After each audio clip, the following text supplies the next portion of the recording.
tough on him, but he'll stand by him. I mean, what was it like working with these?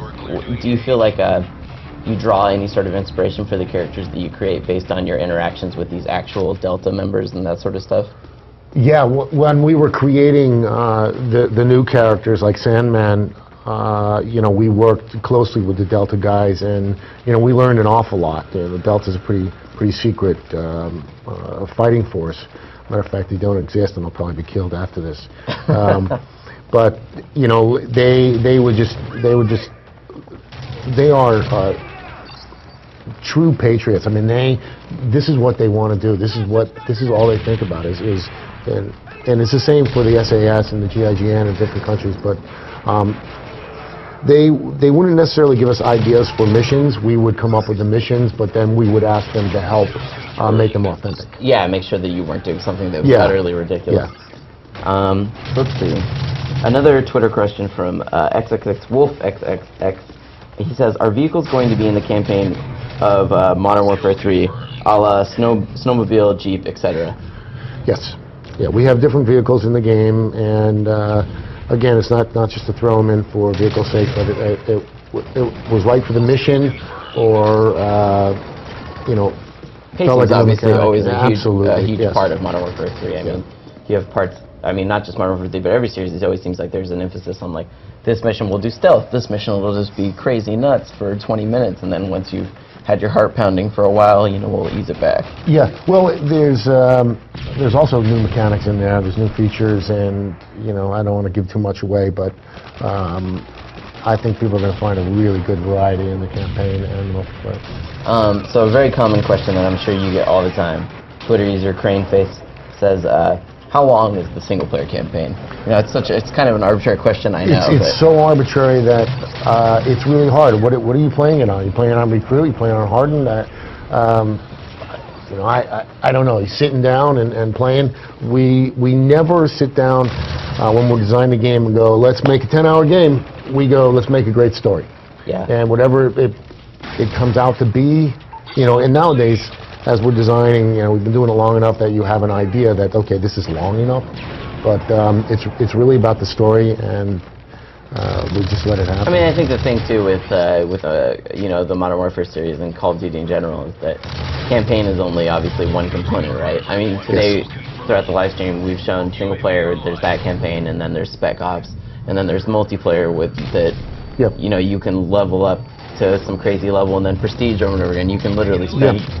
Well, what about, you think about the Spec Ops and the new thing that we just added. So we've got the mission modes that we've had in there before, which was a game mode in itself. Now we've added survival mode, and survival mode is unlimited amounts of waves, infinite waves, and that you can go on and on and on, and it's so addicting, so much fun. It's a true co-op experience. And there are leaderboards for it as well. Absolutely, all the leveling up, all the upgrading, all that whole system from multiplayer we brought into survival mode.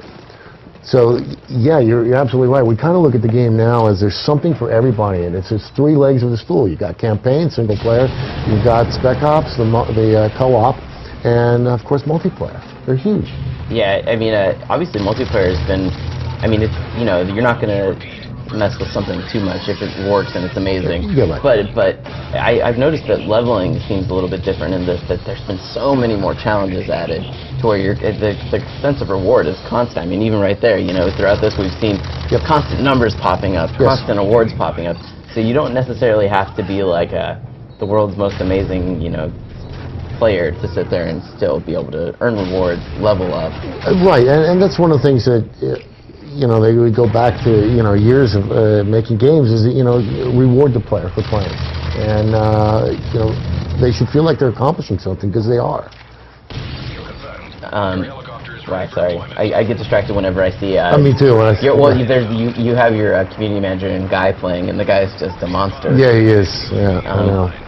So another Twitter question that comes from Twitter user I think Muza, who I think I like their question. So they're gonna win a Modern Warfare 3 gaming glasses from Gunner Optics. They ask, what things will make people want to play and stay on Modern Warfare 3 instead of playing one of the older Call of Duty games like Black Ops? Well, I mean, we've learned from those games. Now, I'm not saying go away from those, but I think that any iteration of a game, you try and make it better. You feel like you've made it better, and I think besides the upgrades that we made and additions to all the leveling up and the weapons and things like that, the levels look better, they sound better, they feel better, right? We've learned about creating just a map and what makes it special. Do you guys typically kind of go back and sit there and be like, like you have that meeting where you're like, well, what didn't we like? What do we feel like we could have done better? Oh, absolutely. I mean, you know what you don't like, right? You come away and you know right away the things that didn't work as well as others, and the first thing you want to do is right those wrongs. So remember, if you're just tuning in, we're playing Call of Duty Modern Warfare 3, live streaming here with the multiplayer.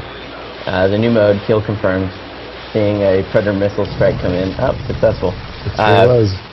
So if you're just joining us, you can send in your questions to our Twitter at twitter.com/IGN with the hashtag Modern Warfare 3 or MW3. This guy. Yeah, I know. I mean, you guys have your community manager. He's a monster. At this I game. know, and I should find him. I was gonna say I don't know where you guys found him, but he's a predator. I'm gonna have a rule where he can't kill me anymore. So another question that comes in from Twitter from Dealey18. They ask, are there any gold guns in the game? People always like to trick out the way their weapon looks. I'm gonna leave that to bowling. Okay. If I give it away, if I give anything away, yes or no. Well, I think it's safe to say that there are definitely, you can change the appearance of your weapon. Yes. There's definitely leveling up where people can look at you and tell that you've done quite a bit as a player. Yep. So I think that's an important part of the game. Right. I mean, if people want to always feel like, exactly, you want to feel like you're progressing, but you also want to be able to look like you're progressing and show it off as well. Yeah. We're about to come up on the tail end. There we go. I've noticed the nice thing about the kill confirm maps too is that they're actually pretty fast paced. They don't tend to they seems like they kind of focus the combat in a way that other multiplayer modes don't. For in a typical multiplayer map, since people aren't trying to collect tags, they'll